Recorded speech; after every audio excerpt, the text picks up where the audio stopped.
let's be real, the problem usually isn't that we have a problem with working hard. The problem is that we don't stop working. I mean, I've learned that the hard way in 2023. I just crashed and burned. At first it was just little things like forgetting stuff and needing to take naps during the day. But then one night I just woke up on the couch and couldn't move my body at all. I could move my eyes, but that's it. My body just quit on me. And still, I went to work the next day like nothing had ever happened. Almost immediately after picking up the book, I came across an idea of workload that just made my brain hurt. Instead of pushing tasks onto your plate endlessly, what if you limited yourself to having just 3 projects active at once? And only when you finish one, you can pull in another. When I read that, I just started to stare into space, trying to compute what I just read. I was like, 3 projects? That is adorable. I'm used to having like 15 active at once. This idea can feel really uncomfortable at first, and at least it did for me. And you can be starting to worry like if you're ever gonna get to the other things. But if we back up a bit and start looking at our workload and being honest with ourselves, we are not really getting to those other things, are we? We are spreading ourselves way too thin and just jumping between projects, not really focusing on anything. And that's a whole other thing. It takes like 25 minutes for you to shift focus and to really get into a task or a project or something that you're going to do. It takes so much energy and so much time of you. So this, just jumping frantically between projects it's not productive at all. It just makes you tired. This shift with going from a push to pull method isn't about you're gonna do less, which is something that I have been needing to think about a lot, but that's not the idea of it at all. It's about prioritizing and doing the right work at the right time with the energy to actually finish the project. And connected to that thought, I have realized that I have been tying my self-worth to being productive for years. Like, if I just check off one more thing, I feel better. Or if I say yes to this, people will see that I'm capable. If I stop, what does it say about me? And this, has been so conflicting in my mind because rationally, I really believe that slowing down isn't failure. You're not failing because you're slowing down.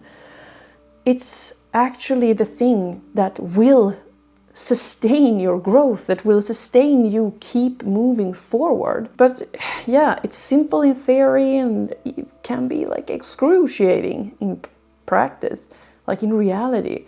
Because we do live in a society that's really praising being productive and ticking off things. And, it's just about, for example, just how we talk to each other.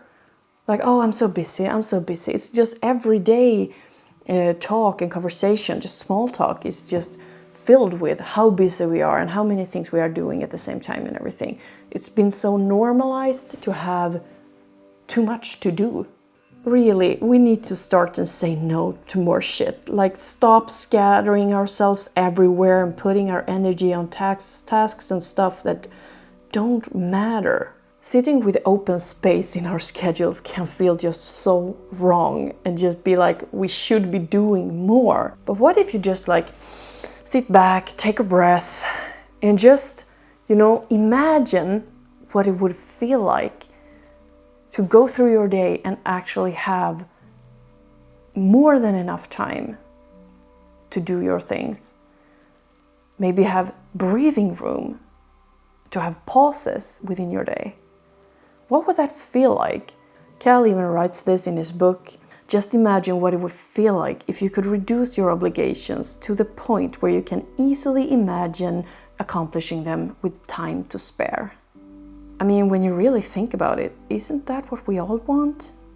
Another, let's say, interesting behavior that I've noticed in myself is the assumption that if someone asks me about something, they want me to drop everything and start get cracking on it immediately.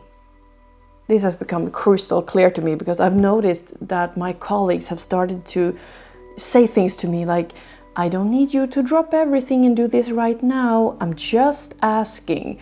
Or, you're not late on this, I'm just checking in, see how you're doing. And my behavior must have been so frantic and nervous. So it has caused them to feel like they need to say that to me. And as humans, we are wildly optimistic on how long things will take to complete. And as you have seen from this example sitting right here, some of it comes from people pleasing. Living by mantras like, if I drop everything and do this now, they'll think I'm a good girl. Basically, we are dogs that want treats. But real meaningful work takes time and effort. And the way most of us approach work with insane urgency and just cramming everything into a super tight timeline, it's really setting ourselves up to fail. A very simple rule that Cal writes about on this topic is when you have decided on a timeline for a project, take it and then double it.